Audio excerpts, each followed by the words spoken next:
For each patient that comes in the door, there's various options for a missing tooth. So if a patient's looking to replace a missing tooth, we try to provide multiple options for that patient. A patient can go from having a missing tooth or possibly having a tooth extracted to missing a tooth is they cannot do anything, not replace that tooth if they feel they don't need to replace it. The downside to that is cosmetics and function, not getting that tooth back into their bite, into their occlusion, so they can function properly with it. The other option is to do a traditional bridge. The downsides to a traditional bridge is you have to remove the enamel off the tooth in order to create enough space for the fixed prosthetic and a layer cement.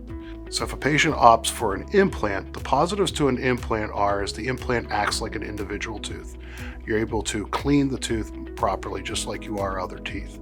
We're not touching either tooth on either side of the space with the missing tooth. So in replacing a natural tooth with an implant, we allow and provide a patient to be able to function properly, to go back and chewing in their normal manner. They're able to eat food, they're able to function in a standpoint that it acts like a natural tooth. When a patient's able to come into our office, we're able to best diagnose and come up with a suitable treatment plan for that patient. I think our technology allows us to determine what type of treatment that patient may need.